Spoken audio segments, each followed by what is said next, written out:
Good afternoon, Jamaica. Good afternoon to the world who is watching Jamaica today. The opposition has called this press conference because the West is in trouble. Jamaica experienced something we weren't truly prepared for. I know we couldn't have prepared for Melissa, but there are some things that we could have done differently. And there is still time to do some things that will ensure that those who experienced the wrath of Hurricane Melissa will help to pick up the pieces and get their lives together. Now, our leader of the opposition, Mark Golding, is going to play for you what has been happening pre, during, and post Melissa coming to Jamaica. Dr. Alfred Dawes will tell you about the health crisis and the potential health dangers if we do not get the medics into ground zero now. Isat Buchanan will tell you what they experienced on the eastern end of the island with Hurricane Melissa in Portland. We have MP Natalie Nita. She is going to tell you what happens when we do not coordinate well. When the local players at the councillor, local government level, the MPs, and outside help tries to come in, but the coordinating hub cannot hold, she is going to tell you how we propose that we do it differently so that Jamaica can get on with the business of recovery. I will speak with you as a member of parliament for South St. James, a constituency that was directly in the crossbows of miserable Melissa. And then Zuleika Jess will tell you of the experience she had with her constituents in St. Elizabeth. I will also speak to you about what's happening in Westmoreland, Hanover, Trelawney, because the information that we're receiving from our representatives is too much not to share with Jamaica. We will speak again when you can ask us questions at the end of the presentation. But for now, please welcome Mark Golding, the leader of the opposition.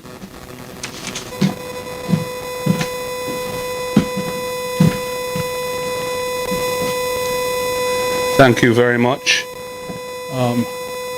Good afternoon, Jamaica. Good afternoon, members of the media and all listeners. I want to begin by expressing my profound, heartfelt condolences to the families and friends of those who have lost their lives in this tragic hurricane or its aftermath. Our sympathies also extend very profoundly to those thousands, tens of thousands, perhaps hundreds of thousands of Jamaicans who are suffering at this time from the impact, the calamitous impact that this hurricane has had. And we are aware, of course, that there are levels of destruction.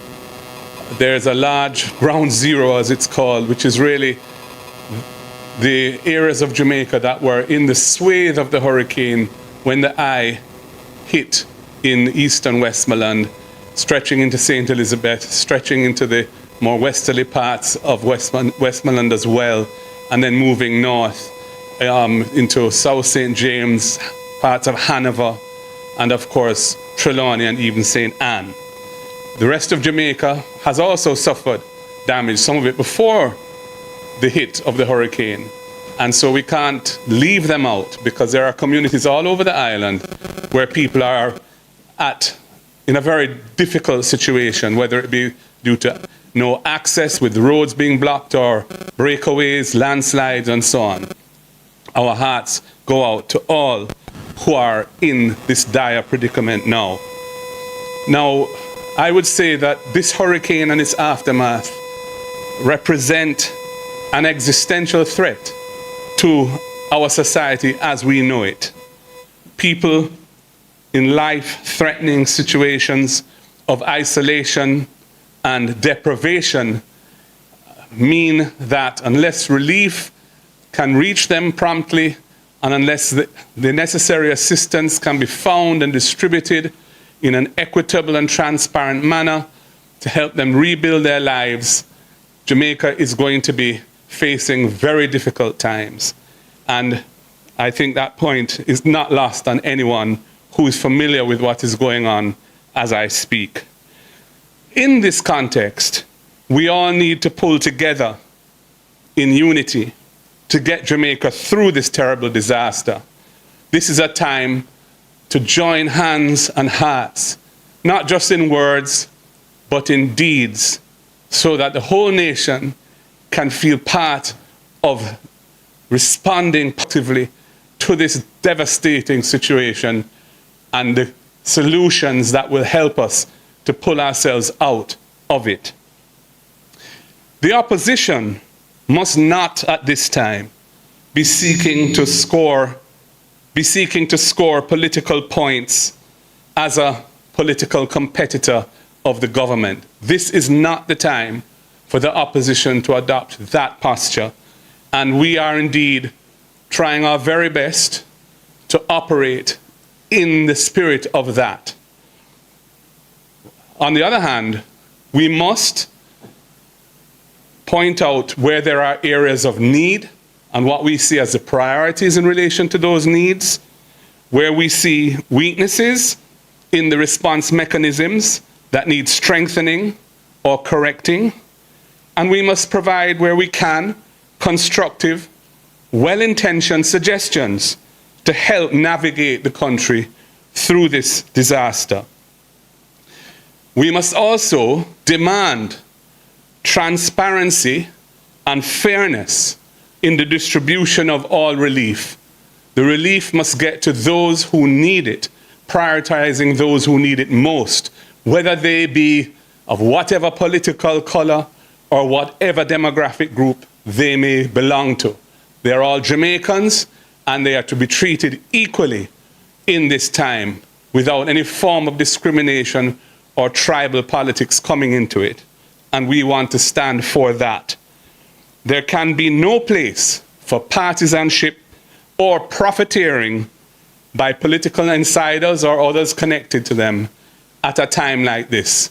It requires good governance, inclusive governance, authentic communication, and everyone working together. I now move to some of the things that I wish to propose in this regard. I have proposed to the Prime Minister from last week, Wednesday, that he should establish a broad-based task force to be given the responsibility of governance oversight over the relief effort, the relief coming in, how it is dealt with, how it is distributed, not to manage that process on a day-to-day basis, but to provide oversight to those who are managing it. So there's some accountability for how it's done, and that accountability is being held by a broad-based group that can enjoy the support and confidence of the whole society, especially those who are suffering terribly now and no doubt fear that they may not be treated fairly or they may be ignored or overlooked in the response of the state to the crisis. I also think there needs to be a clear command structure for the actual day-to-day management of the response to the relief. And that should be led, in my opinion, by professionals in disaster management, not by politicians who do not know the ins and outs of responding to a disaster of this magnitude. And we should not be shy of seeking international support and help from persons who have career expertise and experience in this regard. Thirdly, we're going to need a Marshall Plan, a well-funded, broad-based plan for the rebuilding and reconstruction of large swathes of Jamaica which have been ravaged by this hurricane. That plan cannot be developed today, but it is vital that we prepare such a plan and that it have the inputs of persons who have the necessary skills and experience and knowledge to design a comprehensive, workable plan that can be executed efficiently and that can have the confidence of our international partners we are going to rely on heavily to provide the financial support for this. And in terms of more specific recommendations now, I have asked the Prime Minister to make an additional allocation of resources to members of Parliament so that they can mobilize communities and contractors to help with the cleaning up of communities that are currently in a state of devastation, clearing roads where necessary, cutting trees and the like. Until that allocation is made, members of Parliament are unable to respond to the needs of the people unless they happen to have some personal resources or access to dealing with it outside of the public system, and many do not have that. I would also say that the process of engaging contractors to do that kind of work should be simplified and made easy for members of Parliament, especially in those areas where there's very limited connectivity and where following the normal bureaucratic processes that are required would be very challenging or impossible for members of Parliament. If contractors have a TRN, whatever the allocation is, they should be invoices, and those invoices can be submitted, but the work should be able to begin. Secondly, we note and agree with the decision to suspend the imposition of import duties and import GCT on disaster relief items coming into Jamaica. However, we believe that the period for which this has been announced is too short, because the time it takes to mobilize funding and make the necessary procurement abroad, the logistics, etc., of getting it shipped to points on land where they can then be shipped or flown to Jamaica takes some time. And to have it cut off by the end of this month is too short. And it's also not clear from the announcement that was made whether goods in transit to Jamaica will get the benefit, even if they haven't landed here at the time of the expiry of the window. I'm suggesting that we recast that window in a way which is more realistic, given the situation that we face. I also think we need an evacuation plan urgently for persons who are without shelter. That needs to be well thought through so that persons can be moved to places of safety where whatever form of accommodation can be erected to support them, whether it be tents or something else that can be put in place, and they can have access to the basic means of survival in an organized way. And that is necessary because right now we have people, many Jamaicans, who are exposed to the elements, including babies, including children, including the elderly, including persons with disabilities, and they need to be moved to accommodation which protects them from the ravages of the elements going forward. Those are my thoughts. And I'm now going to hand over to the next MP who is going to address more specific concerns in their particular constituency. I thank you.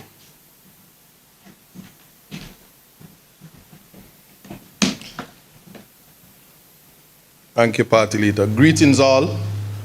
I'm Isa Buchanan, MP for Portland Eastern, also the spokesperson for Youth and Human Rights. I speak on the behalf of the people on the eastern side of Jamaica.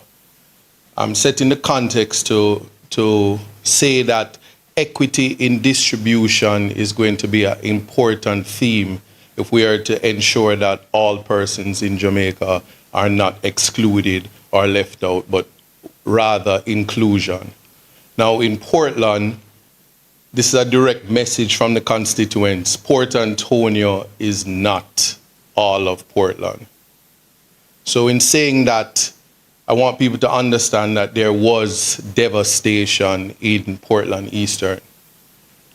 In particular, the Fellowship Division, which is a valley area, Melissa did serious damage in that area. There are persons who the roofs are all gone.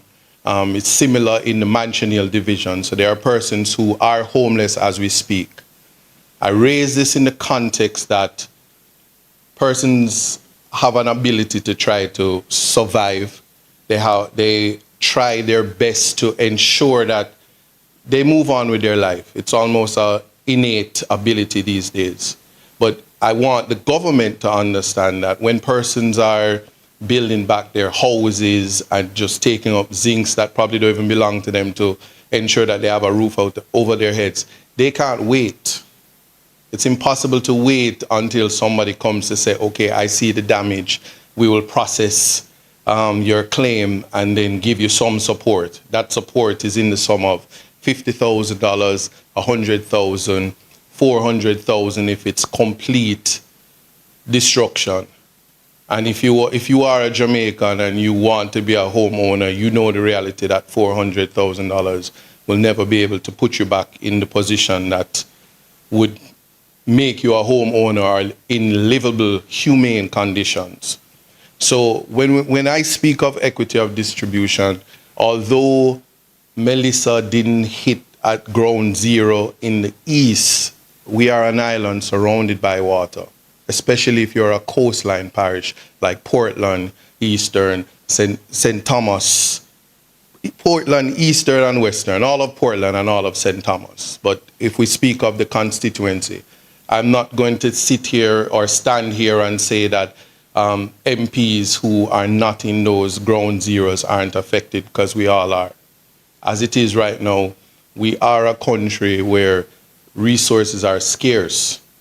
The opposition leader would have reached out to the Prime Minister and there was an allocation. What does that allocation look like? I can only tell you from the lived experience that from a human rights perspective, if you get $1.5 million, that amounts to no more than 600 care packages and probably 22 tarpaulins. Why am I speaking on this? Because it would mean that if you are a member of parliament and you had persons voting for you in the amount of 8,000 plus persons, these are persons that have been affected, and whether you know it or not, it's not just the elderly, it's not just women and children. They're able-bodied persons who live day to day. And I'm just using that as a starting point because I'm saying this, it is not the time to be political. You can't see color, you can't see political parties. You have to understand that on a human rights plane, the needs of everybody will be important. And we might not know it now, but what Friday will look like in terms of how you source your meal, it won't be a laughable situation. We must look at what is happening across Jamaica. And while we start to think of how resources are distributed, I will yield to my senior, Natalie, Comrade Natalie, to speak about distribution and all of that. But what I will say, though, is what is of great importance is that we are to go to the bare minimum and think of the human rights realities. There are persons who are ill, who their medication has to be on the refrigerator.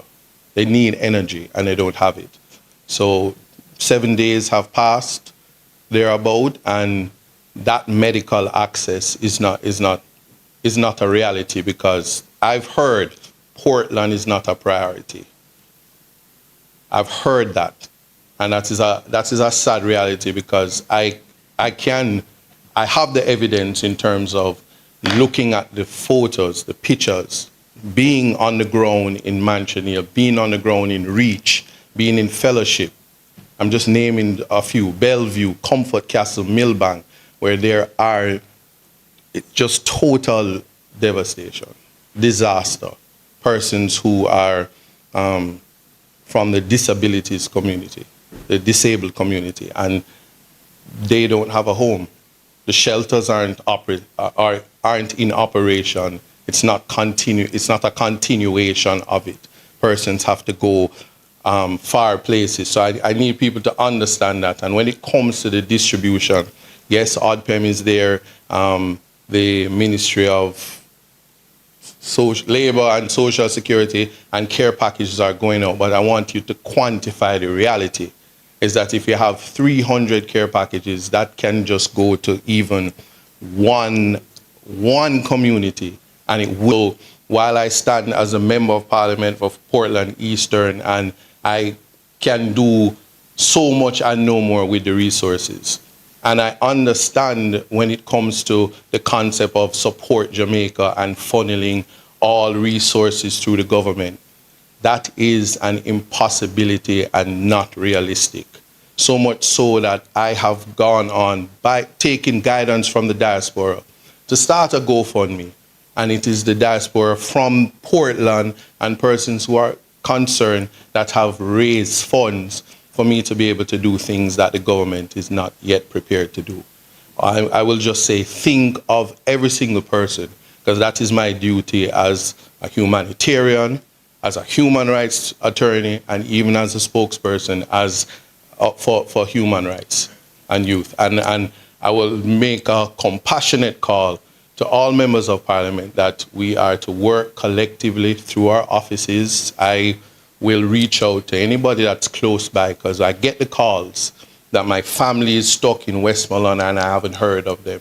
Same for St. Elizabeth, because we're all Jamaicans and we all have relatives across the island. And we are to think on those things. And when we think of equity of distribution, let nobody be excluded. Thank you.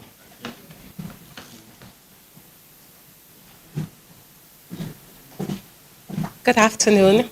I'm Salika Jess, Member of Parliament for Northeastern St. Elizabeth. There has been quite a lot of attention being paid to Southern St. Elizabeth. Unfortunately, Northeastern St. Elizabeth has been left devastated by the passage of Hurricane Melissa. It has been almost 1 week since the hurricane, and regrettably, not one government official has actually visited Northeastern St. Elizabeth. Now, this is a constituency that has been ravaged. We're talking about entire communities that have lost their roofs, lost their homes. Communities such as Thornton, Windsor, in the Silo area, Bagdale Mountain. There are entire communities where absolutely no home was spared. When you look at the devastation, we're not just talking about it from the home perspective. We're talking about the road network, or roads, especially in the interior of the constituency, have been substantially and completely damaged. We have roads which have burst open, leaving craters almost 20 feet deep. I have communities which have been marooned. There's no way for them to enter or exit. I have residents reaching out to me to say that they can't get out of their community, and they have elderly persons who need to see a doctor and they can't leave. I went in search of a community yesterday known as Mariba, and I spent over 2 hours driving around and could not find the community of Mariba. I say all of this to say to you that the devastation has been extremely great in Northeastern St. Elizabeth. And as a Member of Parliament, I have reached out to the government for assistance in getting persons who are marooned access so that they can actually leave their communities or enter elsewhere. I have been told by the government that as a Member of Parliament, I cannot engage with private contractors to have their roads cleared or to have their roads put in a place where they can leave or enter their community. And so I have been faced with a difficult decision where I have to choose whether I obey the rules as they currently stand, in which case it means that residents will be left stranded and trapped and unable to leave, even in cases of emergency. People will not be able to have access to food, water, or I make the other difficult decision, which is to go against the government's dictates and actually engage contractors to put together the roadway as best as possible so that access can be had. I have chosen the latter. And so I hope and I pray that the government will actually make some allocation available to members of parliament in the affected constituencies. I am calling on the government to include the members of parliament, to engage with us, and very importantly, to empower us to help the people who are depending on us because they don't have the numbers for the government ministers, they have the numbers for their members of parliament, and they're reaching out and begging and crying out for help.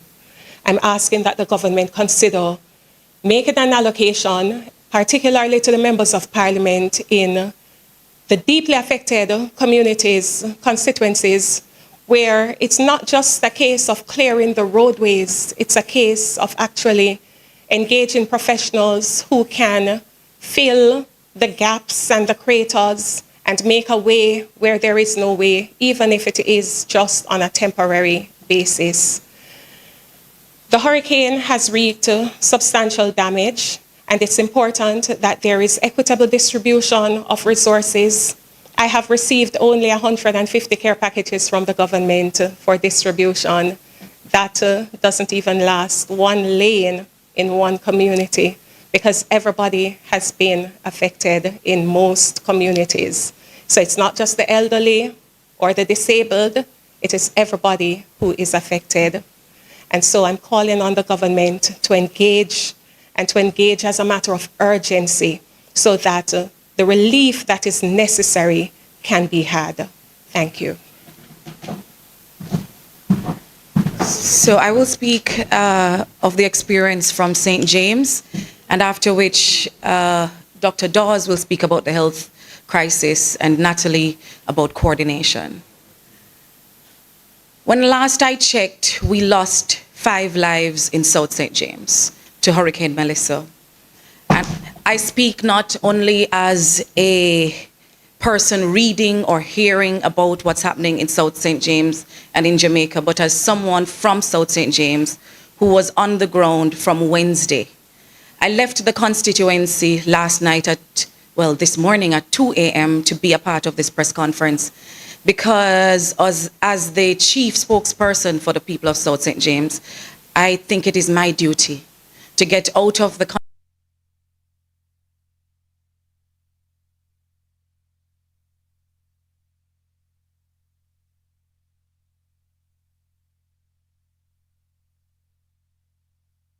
largest constituency in St. James of the parish. The other 4 constituencies share the other 48%. We're vast. We meet Westmoreland, Hanover, Trelawney, and 2 other constituencies, West Central and East Central St. James. To enter the constituency, traditionally we use 5 different routes.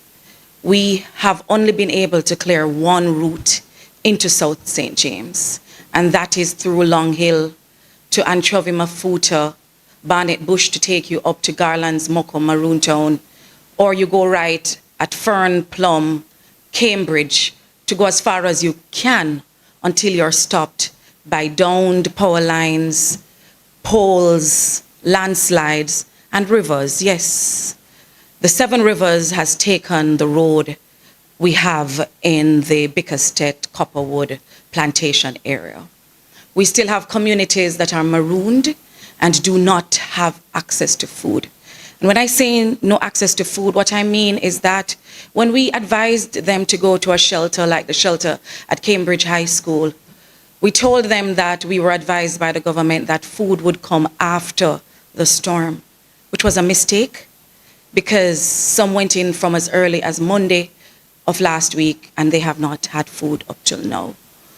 We were able to send a little boat across, a little blow-up boat across the roadway to get to some, and they got food for 1 night because the boat couldn't hold much more. We have seen the helicopters flying in the sky above us in South St. James, but most times they're going to St. Elizabeth or Westmoreland. They're going to the sexy places where disaster grief is big profit and big public relations opportunities. In South St. James, we're farmers, we're humble people, we don't like to beg. But I'm appealing on our behalf because we need urgently food for our people who are marooned in places like Catadupa, in Jungle, in Awful Gully. We're calling for help for people in Retrieve, where we join Eastern Westmoreland, because they were only able to get their dead out of the community just 2 days ago. We're asking to have the health authorities come in because the cows are still floating, the goats are still floating in the waters that have taken and submerged communities like Spring Bottom in the Roehampton area. 2-story high houses are still underwater. We have a coaster bus, you know the height of that, that is still submerged along the roadway to Cambridge. Based on my estimation, over 70% of the housing stock, the business, the livestock, the agriculture has been lost in South St. James. And when I go to the community, I don't know what to say to them because they ask me, MP, you see my house, it was right here, it's no longer here, what do I do? I tell them that I have not yet gotten word from the government, right?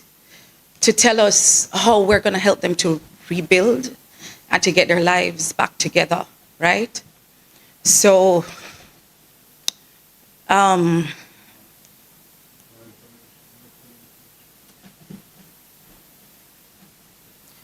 we're not asking because we are greedy.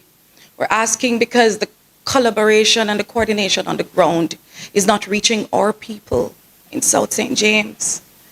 When I'm able to bring 2 bags of food like I did last night to the school at Malden High, they were not able to make breakfast this morning because it could only last 1 day. I'm asking you to help us to airlift some food into the communities, to get the sick people out of the homes and into the hospital. We have some pregnant mothers. We were able to get to the hospital at Cornwall Regional just yesterday. Her baby was not moving anymore in her belly, right? We have an urgent need in South St. James, and I know everybody is trying. All I'm asking is don't forget South St. James in all of this, because we are proud farmers and we want to get back with our lives, but we need the donations to come to us too. We don't want to stay left behind because we're deep rural. You're going to hear now from Dr. Dawes about the health conditions because the mosquitoes are killing us already in South St. James, and then MP Natalie Nita.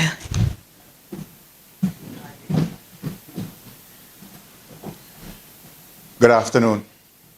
Dr. Alfred Dawes, Member of Parliament for South East St. Catherine and Shadow Minister of Health and Wellness. When Hurricane Melissa hit Jamaica, it was a catastrophic natural disaster.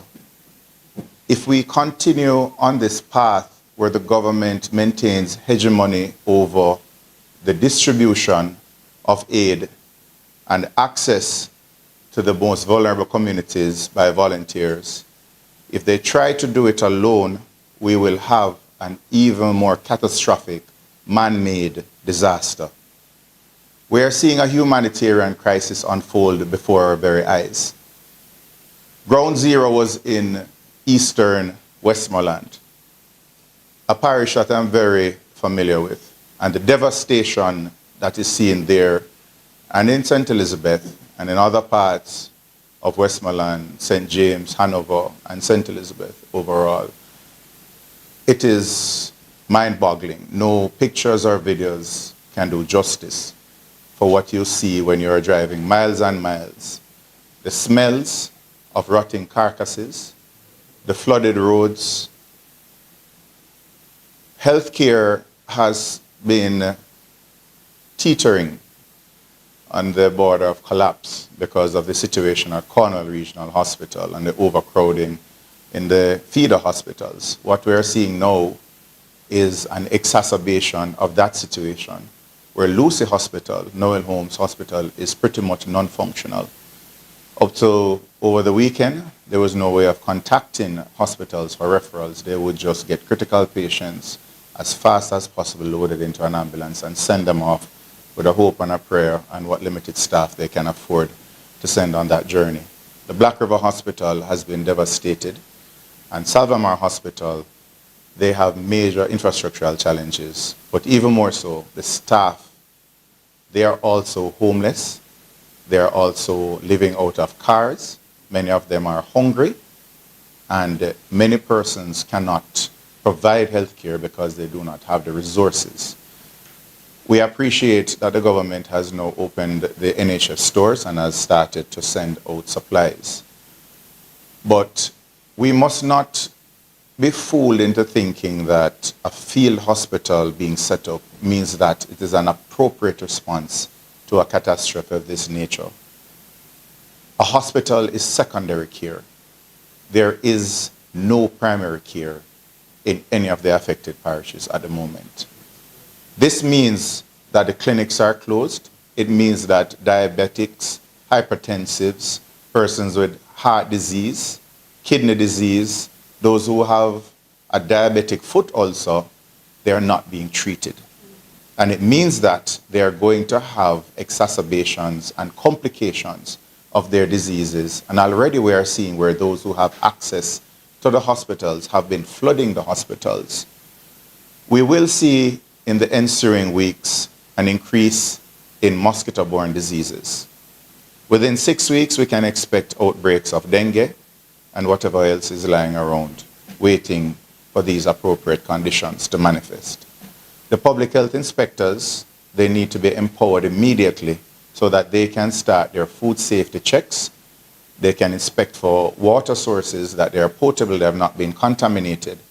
Basic materials such as food, temperature, thermometers must be provided. We must increase vector control activities immediately.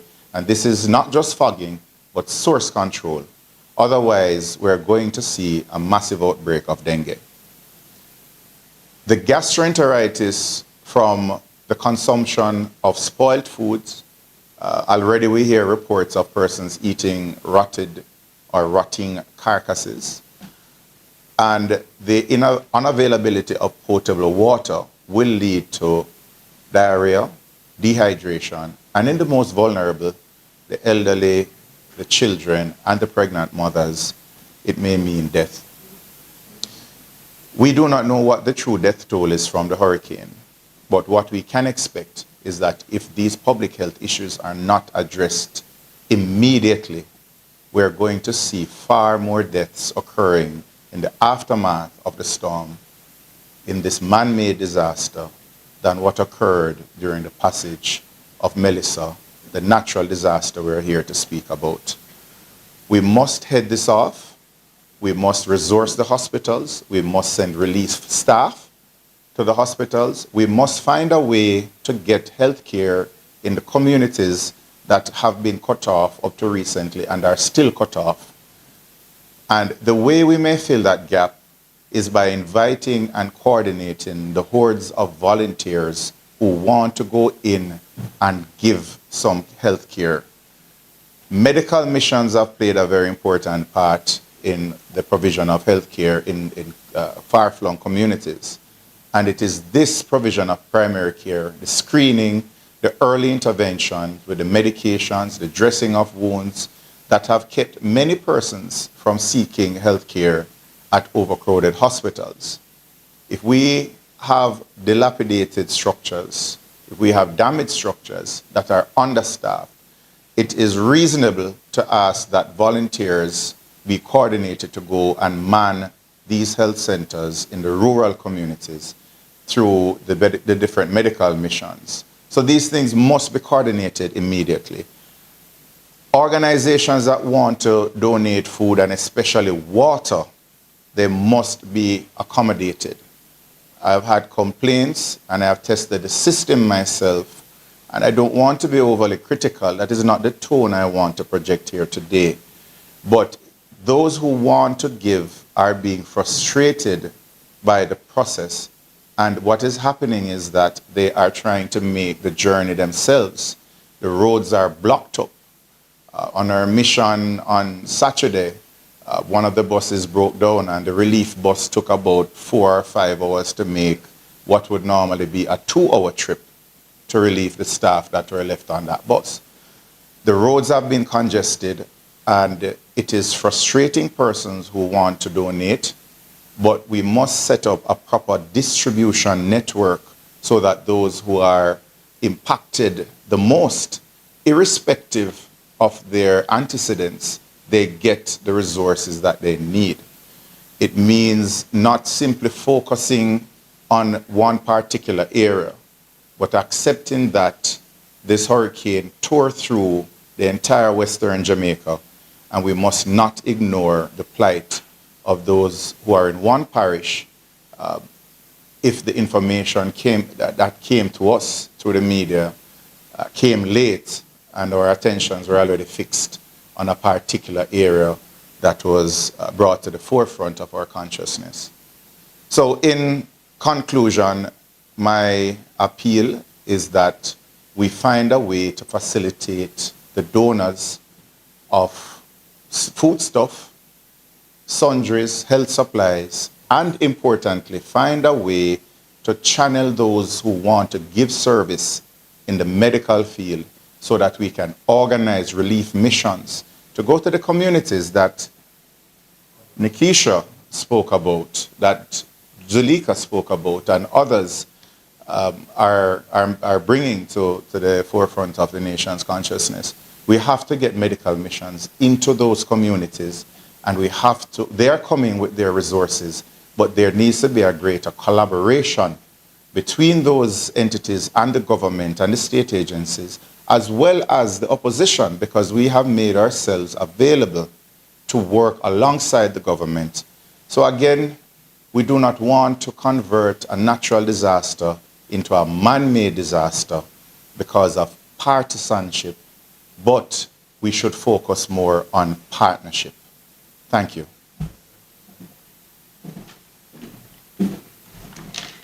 Good afternoon, ladies and gentlemen. After a disaster like Hurricane Melissa, the most powerful tool we have is unity. When we are united in purpose, government and opposition, national and local leaders, NGOs, community groups, and private citizens, recovery happens faster. Resources are used better, and help reaches everyone who needs it. Disasters do not discriminate by constituency, status, or color, and so our response must also rise above any division. This is a time for collective responsibility. We all have a role to play. Government agencies, first responders, the private sector, faith-based organizations, non-governmental organizations, and our community leaders all have a part in building back stronger. When we bring our strengths together, we save lives, reduce harm, and make every recovery effort stronger and fairer. But unity must be matched with preparedness. We have to learn from what went wrong. Our shelters must be ready and suitable to receive people before the storm, with basic supplies, pre-positioned, and shelter managers available, trained, and ready to serve. In some instances across Jamaica, the list of shelter managers included persons who were deceased, had migrated, or were simply unwilling to serve. These are gaps we must correct. We must draw on the best practices of experts so that our communities become more resilient to future hazards. That means ensuring all stakeholders have a seat at the table. It means and includes government at both levels, our councillors, our mayors, our justices of the peace, and all who serve as stakeholders at the local level, must have a seat at the table, including our opposition, who has not been included in any of these meaningful disaster preparedness or operational meetings. It is important at this time that all the logistics, all the utility companies, the private sector, the insurers, the small businesses, the donors and international agencies, that there must be a coordinated effort to make our recovery stronger. The media and communication platforms, academic institutions and technical experts, most importantly, our vulnerable groups and survivors themselves must have a seat at the table. When we work together, the benefits are clear. Lives are saved and harm is reduced through coordinated action. Needs are prioritized and duplication avoided so that no community is left behind.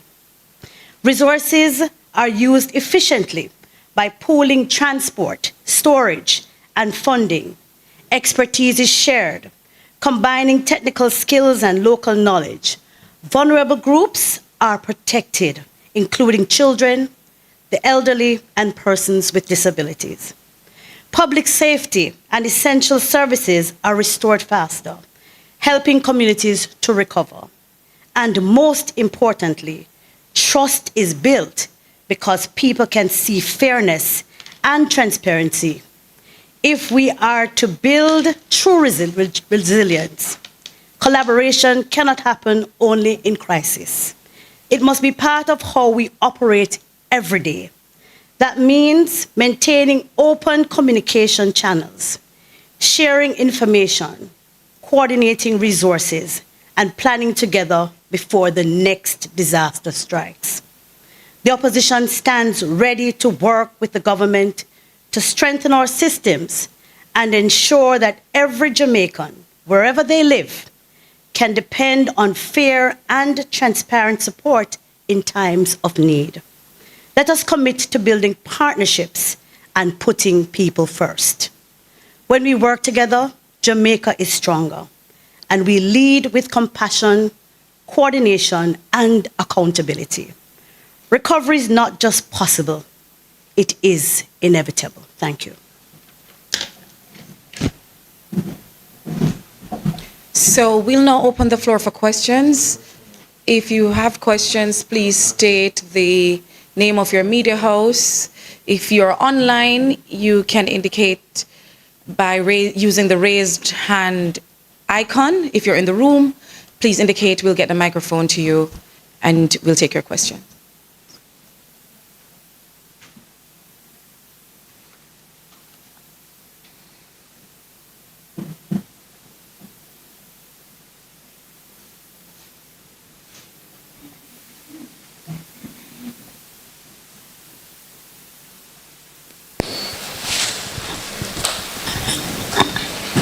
Greetings. This question is for Mr. Buchanan and Ms. Jess.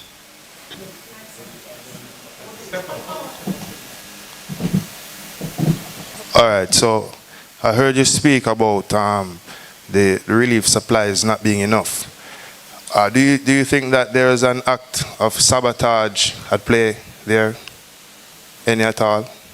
In both constituencies or anywhere else, as a matter of fact. All right, so I'll answer for sorry, I'm Jason Cross from the Jamaica Observer. All right, thank you, Jason. I'll speak from Portland Eastern.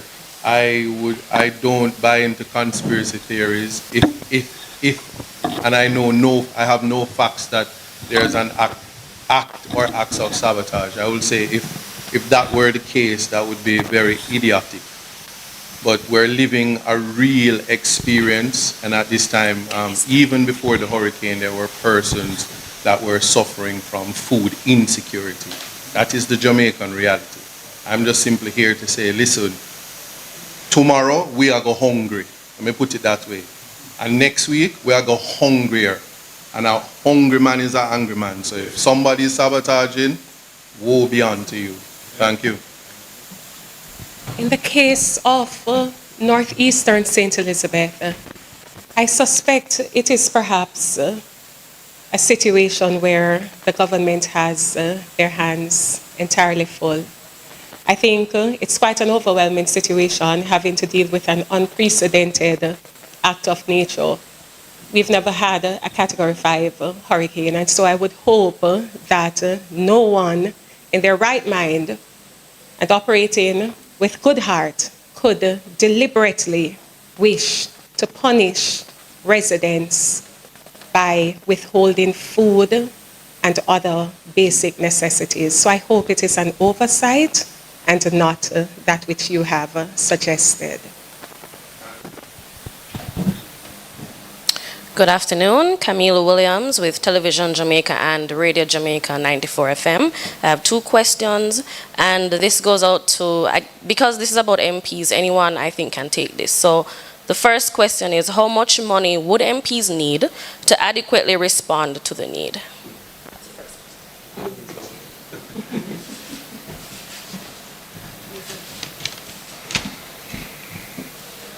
And this is each. How much would each MP? I understand what you mean. I hesitate to attempt to answer that with a specific number. The scale of the damage is unprecedented. It's not yet quantified. And it differs from constituency to constituency. So it doesn't permit of one answer per constituency. There is, however, a threshold that I think MPs could handle adequately and which could make a huge difference because of their connections on the ground. I think it's important for Jamaica to understand that members of parliament on both sides, councillors on both sides, have networks into communities in every nook and cranny of the country. There are very large national organizations that are not centralized in the capital like government is. They're diffused and they're across the island. And the information can flow. Once there's connectivity, the information as to where the needs are flows very quickly and easily, right through up to me, if necessary, as leader, or the Prime Minister, I'm sure. So empowering members of parliament, as long as there are accountability measures in place to ensure that the money or the goods are accounted for adequately and properly, using that structure and the councillors is a very effective way of getting to people in need. We will partner with local organizations who we have relationships with on a day-to-day basis, churches in communities and other organizations on the ground to cover the ground where needed. Now, in terms of the amount of money, what has been proposed, we got 1.5 million allocated on the Saturday before the Melissa hit. I had reached out to the Prime Minister that morning about it. We had a meeting at OPM about it. We discussed it, and he said he was authorizing $1.5 million as a kind of pre-Melissa effort to prepare us to have something. And that was useful, and we did our best to prepare ourselves with that. Tarpaulins, water, foodstuffs. But of course, the scale of this is so much greater than any of us anticipated, really, because we haven't experienced it before. That really needs to be replenished. I've been in dialogue with him. I believe he's going to announce another 1.5. I think Cabinet was supposed to, for relief purposes, and they're looking at a $3 million for issues to do with cleaning up and the like. I've said to him that the bureaucracy, the administrative requirements as to how you spend that $3 million, and please, public, bear in mind, we don't get this in cash. These are allocations that allow us to trust, as it were, the services, the food stuff from suppliers, and then we send invoices to a state agency who pay them directly. We don't handle any cash. Now, $3 million, when you're faced with thousands of people who are homeless, is not an answer to that question. And I'm not sure that for the major, well, I should put it this way, for the major response to the housing and shelter needs of the people, and even the food and water needs, the MPs cannot be the sole solution. We don't have the capacity to deal with housing needs on that scale. That needs a national reconstruction program with a proper governance structure attached to it and well-resourced. But certainly, if you were to give MPs even $50 million each, that would be we would be able to make that money count for the people and the people who need it. I'm just throwing that out as a number, but it's many, many multiples of the figures that are being discussed now. And, you know, one has to bear in mind the resource capacity of the country as well. And the government is in the best position to assess what that is. So, you know, we're getting, hopefully, the CRIF payments which have been committed, and we're expecting that the CAP bonds will also make a payment. The government hasn't yet confirmed that, though the media has been suggesting that it's a done deal. I hope it is, but we're waiting on the confirmation. And there are other funds that were in the budget and so on for national disasters. But bear in mind at the same time that there's been a calamitous hit to the economy. So going forward, we're going to see a contraction of the economy. We're going to see a contraction of government revenues. We're going to see a contraction of foreign exchange flows, potentially. On a net basis, with those flows coming in from insurance and so on, it's difficult to know where we stand. But I'm just saying the government has to assess that situation. But this is an unprecedented disaster. And I would be modification of the measurement of GDP. We were supposed to get to the target of 60% of GDP this year, even though the law says we don't need to get there until March 2028. So we're going to get there 2 years early. So there is some fiscal space in the... All right, so this is just one case. However, I would figure perhaps might be a situation elsewhere. My question is, have you been seeing the issue of political partisanship affecting the distribution of relief? And I say this based on the conversation I had with a resident who said that a care package truck came to the community twice. Is going on. And that's why it's so important that the structure, the command structure to manage the distribution of relief is not an ad hoc thing where, you know, a minister get a phone call and respond here, and then somebody else tug him shirt and him respond there. It needs a structure. It needs clear lines of communication. Right now, I got a report yesterday that 8 people were dead in a community in St. Elizabeth. And they were planning to do a mass burial because they're cut off. I can give you the name of the community. It's in my phone. I have reported it, which is not practical because he can't handle every single report. There is no proper command structure in place. They've put in the same old system that has applied under their leadership in the past. And I'm saying, listen, this is bigger than all that. This is much, much bigger than all that. And we need to have something that the people can have confidence in, a broad-based system with leaders from the private sector, leaders from the churches, leaders from the NGO sector. The opposition should be at the table. Roughly half of the country that are interested in the system of democracy voted for the opposition. And, you know, so to exclude us is not wise because you're going to deprive yourselves of vital information, especially given that some of the most badly hit areas are areas where our representatives have been voted into office. So the structure needs to be put in place that's broad-based. There needs to be proper... Thank you. There's a question here online from Portland Spice TV. Are there members of the parliamentary opposition on the committees put together by the government to deal with the aftermath of the hurricane? The leader of the opposition addressed that, I believe. No, I was advised that I need to speak with someone as the elected representative to beg them to appeal on my behalf. So no, we're not at the table. We're not on these committees. We also have online Siobhan Campbell. His hand is raised. Siobhan, please unmute and go ahead with your question. Then we'll take another question from the room.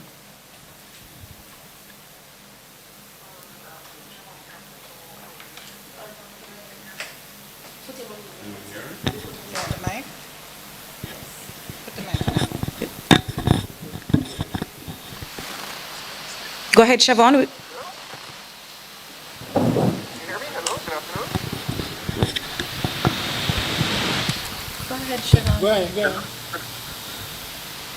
All right. While we get Siobhan ready, we'll take another question from the room. Good afternoon, everybody. Zara Burton with 18 Degrees North. Asking about your CDF funds. 20 million, I believe, is the allocation each MP. have those been used up in your constituencies? Can they be deployed ASAP? I'm just wondering, just generally, I have another question after that, but just generally speaking, can you get that accelerated in any way, or are there certain rules holding you back?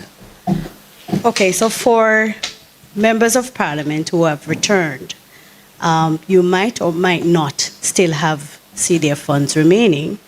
And if you do, it may or may not be accessible based on what it was programmed to do.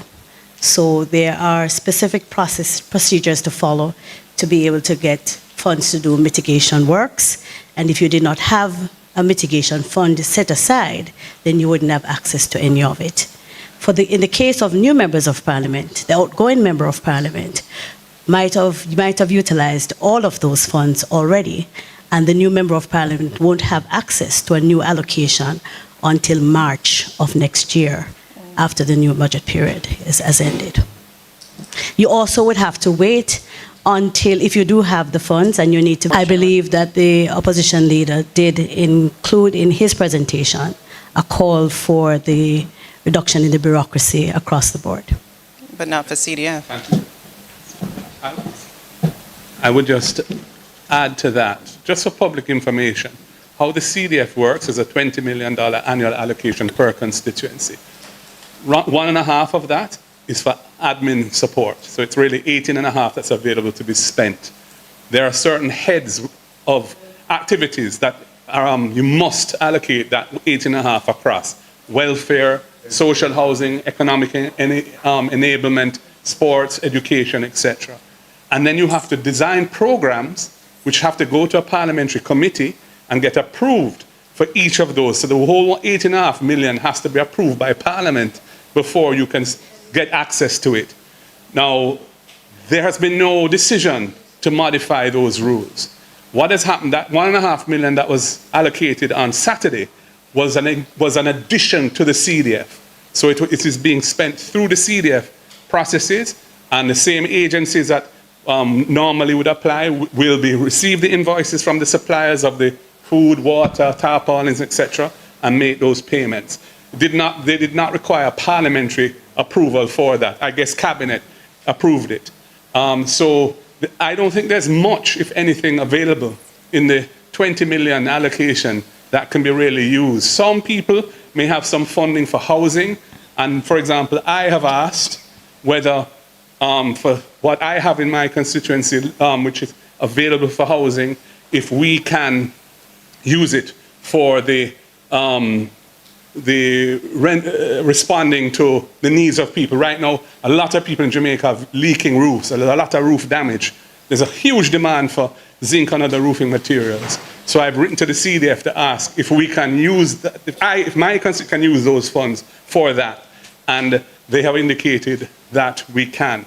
So, they need to broaden that, and that all 63 MPs have that, a facility available. In relation to the $3 million that the PM said would be approved today by Cabinet, or he was expecting it would, I have said, as I said in my opening presentation, rather than go through the normal bureaucracy for that, where you have to get NWA to approve the specific works, they have to send somebody to look at it, and then you have to write them and nominate who the contractor is, because it's below the threshold where it has to go to tender if it's only $3 million, and they can't do anything until that. I'm saying for many of the MPs in these areas, there's no connectivity. So to require them to go through all those just to clear some roads and chop up some trees is really, it's excessive. So what I would suggest is that we just allow a situation where contractors who have a TRN can issue an invoice, the work can be done, and that invoice is then sent for reimbursement in due course. I also had one more question. This was for Dr. Dawes. Health, mosquito-borne diseases. I know you mentioned it in your presentation that there is a possibility that we will be getting sicknesses come through like dengue. I wanted to know if, as of right now, whether you have heard of any cases of these mosquito-borne illnesses as of yet, and also, I know you mentioned, I think, fogging. I think you may have used a different term, but vector control. What other measures, given the fact that you said that they're coming.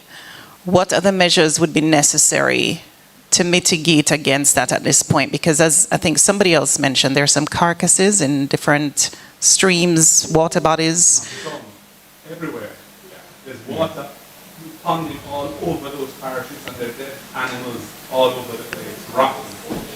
So the question is that posing a health risk as well? And so if you could just address some of the things that, in addition to what you said about vector control, what else from a medical perspective would be necessary to mitigate against those diseases, and also dealing with these dead carcasses and even dead human bodies too that are not claimed? So what we are faced with now is a public health crisis in the making. We speak about the ponding of water, these water reservoirs that are caused by the receding floods. We do have a very fertile breeding spot for mosquitoes. So we are going to see a massive increase in the mosquito population. And we know that Aedes aegypti, which transmits dengue as well as chickpea and Zika, that is native to all of the parishes that have been affected. With the Haitian migrations that we are seeing coming in, we are at risk for malaria.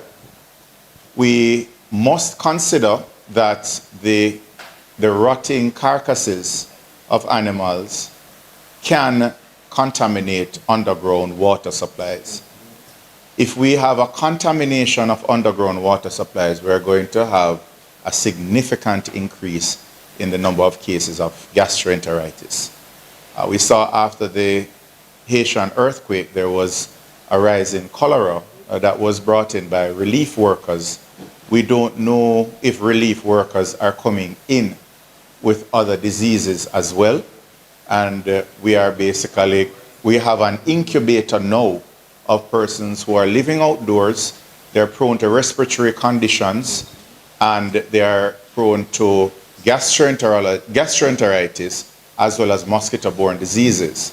So we have to address the breeding sites. That's going to be very difficult to do because of the large areas that have significant water pooling. Fogging can take place, but it is only a temporary measure. We have to get, as much as possible, mosquito repellents, mosquito nets out there for persons who are exposed to the elements. And we have to be testing water sources very regularly. We have to get the chlorine tablets, the water treatment solutions, as well as tablets, and water. We need to get water. And with all of this, persons in the affected areas, they have to be advised of what to look out for, how to practice proper hygiene, how to, unfortunately, we have to say, isolate bodies so that they don't come in contact with decomposing bodies and they are exposed to infections. So unless we fix primary care immediately, we're going to see this disaster that is man-made if we don't do it right. And I choose that term carefully because if we can prevent a lot of this, if we get the teams out there, if we have a structured response, we get the public education out there, if we evacuate people out of those areas where they're at risk, and we get the potable water and proper food, the hygiene tools that are necessary to avoid these outbreaks, we can do it. There is hope, but we just have to do this the right way. I just wanted to add one postscript to my answer to your question about the CDF. The CDF, as normally allocated, is not disaster relief funding. It is to help in the constituencies to make life a little easier for people who need help. With the scale of what we're facing, the existing allocation of 20 million cannot be even considered as a response. There needs to be special funding using the resources that have been made available from Jamaica's disaster relief financing structure, and any additional resources that we are able to garner from the goodwill that Jamaica enjoys, which is significant across the world, to empower those entities, those people who are in a position to reach those who need help. And it can't be the CDF that's the answer to that. And speaking as an incoming MP, we didn't even start out with $20 million. So it's whatever has been left behind by the MPs who preceded us that we have to make do with for the rest of the year. Let's hear now from Siobhan Campbell from Nationwide. Please unmute and go ahead, Siobhan.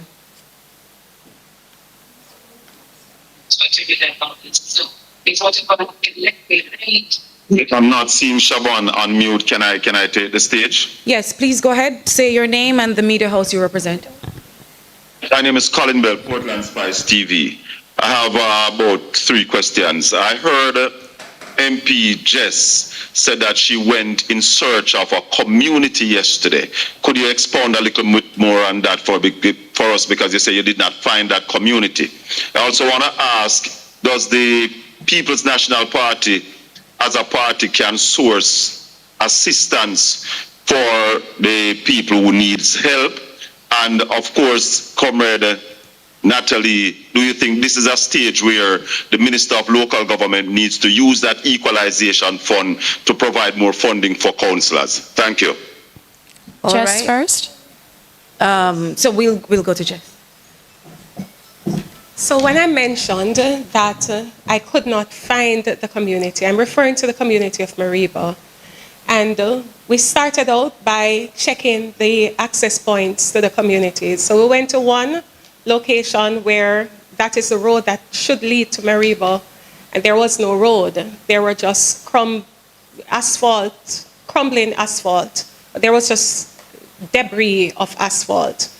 We went to another location that should have been the other way to enter the community, and it was just totally impassable. Everything, the road was broken away, split totally. We were told that we may be able to find the community by going through a dirt road in the hills. And so we went into the hills trying to find the dirt road, took several dirt roads and could not find the community until further, about 2.5 hours later, we found a house, and they told us that if we continued to walk, because we couldn't drive, so if we continued to walk, we would find another house further down, and they would have to call out the community to come to us, because the community, they are trapped inside of the community.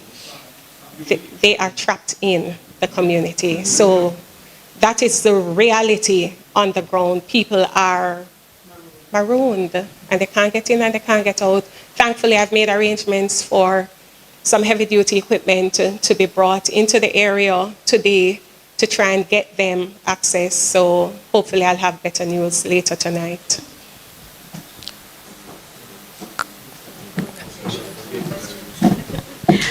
Yes, so I believe that the local government system has an SGR, which is a facility that is provided to assist with emergencies. After dialogue with the local government minister, they were allowed, councillors and mayors are allowed to utilize some of what is available, if any, in their SGRs, which is their emergency funds.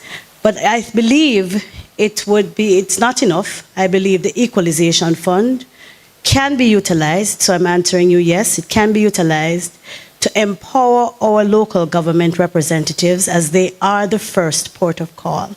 Everybody goes to the councillor first.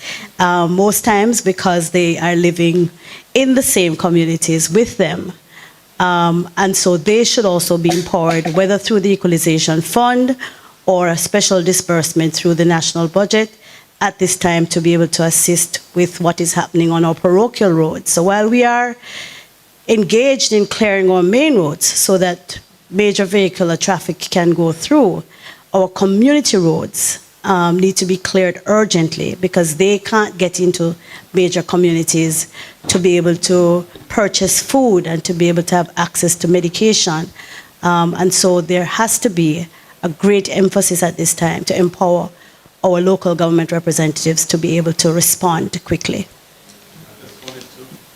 I think the second question was to do with the People's National Party and fundraising and so on for disaster relief.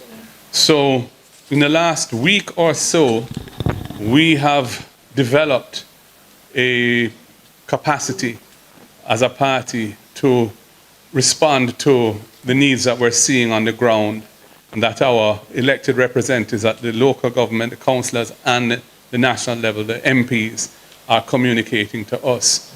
So we have the capacity to receive financial contributions locally and from overseas, and we have relationships that we've developed with established charities that will import and make the relief supplies available for distribution. And we're putting in a structure for this with an accountability element, because we want to account for every dollar received and every item received and distributed.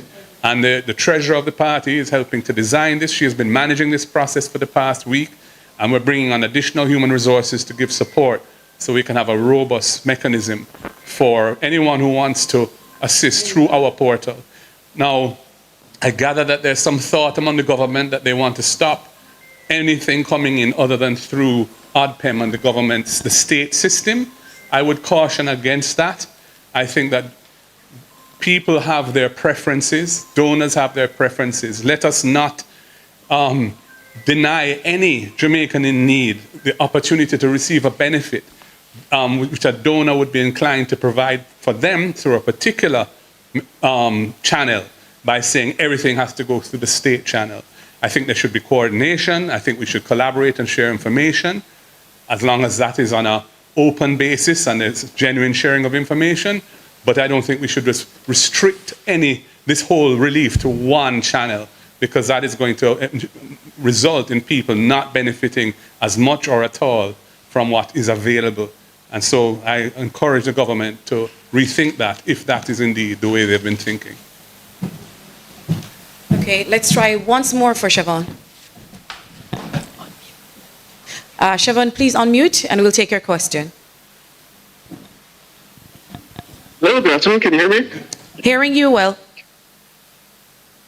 Good afternoon. Siobhan Campbell, Nationwide News. I have just two quick questions to the opposition leader. You said that the matter at hand is not one of politics. And while we understand the suggestions you've put forward, is it wise then to have a press conference of this nature, which essentially raises the matter to a political discussion? And second, there is a criticism that is going around suggesting that the opposition is attempting to govern from the opposition benches. How do you address that? Well, the opposition cannot govern the country. We don't have any authority or status in governing the country. The civil service respond to cabinet. We are not part of that system. And all state agencies ultimately respond to ministers who are in cabinet. So that point is really nonsense. But the first issue about whether this is political, we are sharing information with the public. We have information which is important. We have ideas which we feel are important. And we feel that, that there's nothing, as long as we're approaching this in a spirit of national unity and to help Jamaica come out of a desperate situation, we ought to and should share our ideas with the public. And that's what we're doing. We haven't today attempted to criticize the government. We have made suggestions. We've pointed out where there are weaknesses, but we're not seeking to criticize the government at all at this point in time, because this is not the time for that. This is a time for us as an opposition to work with the government if they will let us. And if they won't let us, we will still work in the interest of the nation as a whole, Labour Right and PNP, because we are all Jamaicans and we want Jamaica to recover from this. If we don't pull together, our corner dark. So let us pull together as one people and use the best resources available to us, the best thinking available to us, the best organizational skills available to us, with a common heart for the interests of the people who are suffering right now. There's no better note to end this press conference. If you go home tonight and you can lay your head on a dry pillow, if when you look up you don't see stars, you are blessed. We in the West, we need your help. Pray for us. Pray for Jamaica, land we love. Have a good evening.